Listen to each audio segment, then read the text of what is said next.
Assalamualaikum warahmatullahi wabarakatuh. Dalam ajaran agama Islam, ternyata terdapat beberapa jenis hewan yang diperbolehkan untuk dibunuh karena dianggap dapat menimbulkan kerugian dan membahayakan kehidupan manusia jika dibiarkan. Meskipun hewan merupakan salah satu ciptaan Tuhan seperti tumbuhan dan manusia, namun ada beberapa jenis hewan yang dianggap sebagai perwujudan setan. Diceritakan bahwa pada zaman dahulu, setan sering mengambil bentuk atau perwujudan hewan tertentu untuk mengganggu manusia. Berikut adalah 7 hewan yang diperbolehkan untuk dibunuh dalam Islam. 1. Cicak. Cicak merupakan salah satu hewan yang disarankan untuk dimusnahkan, bukan hanya berdasarkan syariat Islam, tetapi juga dari segi medis. Hewan ini, yang sering kali memakan makanan di meja, sangat dianjurkan untuk dibunuh. Alasannya adalah karena cicak diketahui membawa bakteri yang dapat menyebabkan penyakit perut dan gangguan pencernaan. Sebagaimana diriwayatkan dalam hadits riwayat Muslim, barang siapa yang membunuh cicak sekali pukul, akan dituliskan baginya pahala sebanyak 100 kebaikan. Dan barang siapa memukulnya lagi, maka baginya pahala yang kurang dari pahala pertama. Dan barang siapa memukulnya lagi, maka baginya pahala lebih kurang dari yang kedua.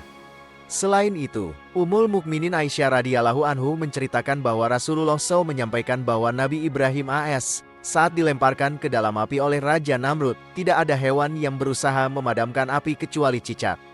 Oleh karena itu, dalam hadits riwayat Bukhari, Rasulullah SAW memerintahkan untuk membunuh cicak dengan mengatakan bahwa cicak turut membantu meniup api saat Ibrahim AS diuji.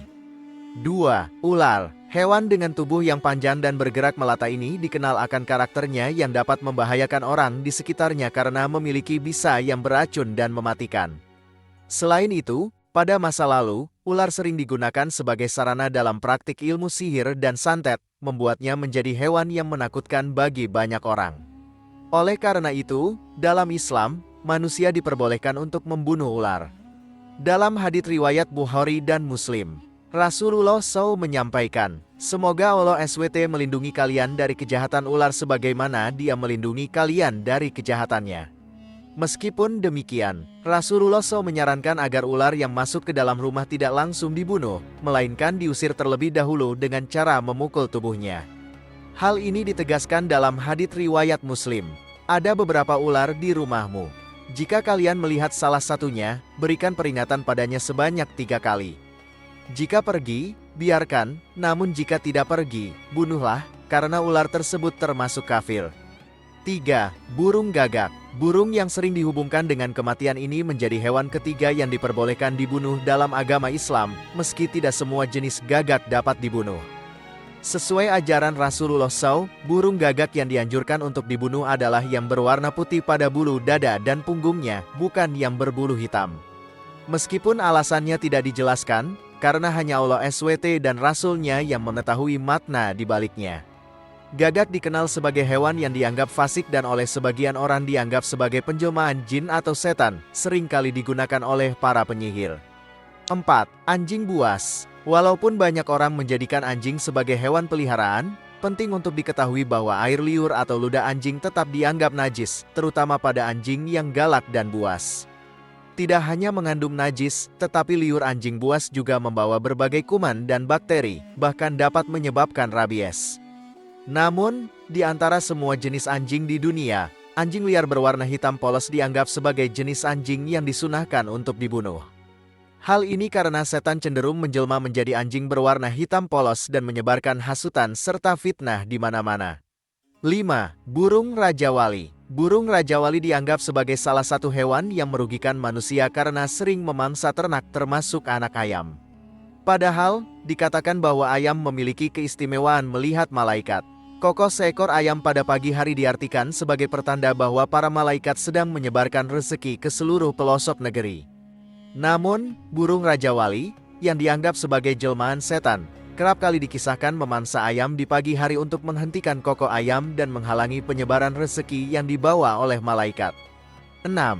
Tikus. Tikus, salah satu jenis hewan yang dikenal sebagai makhluk kotor dan penyebab penyakit, secara ilmiah diketahui tinggal di lingkungan yang kotor dan najis.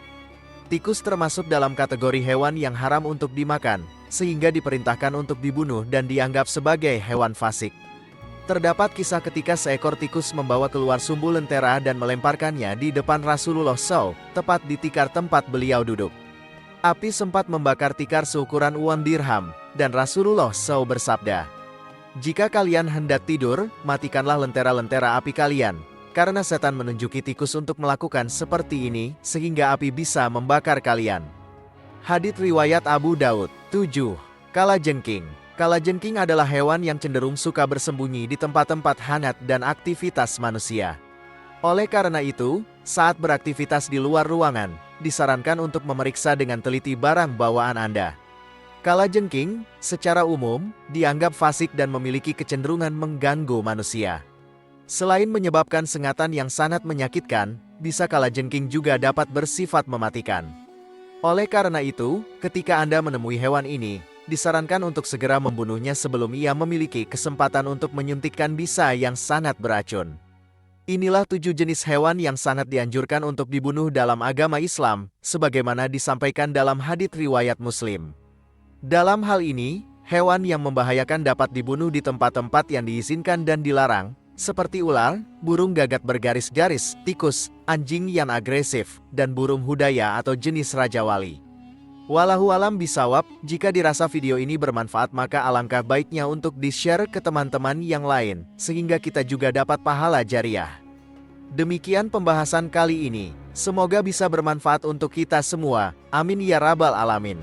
Jika kamu memiliki pendapat terkait pembahasan kali ini, tulis pendapat kamu di kolom komentar di bawah ya.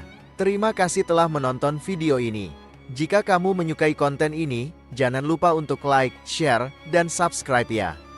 Terima kasih dan sampai jumpa dalam video berikutnya.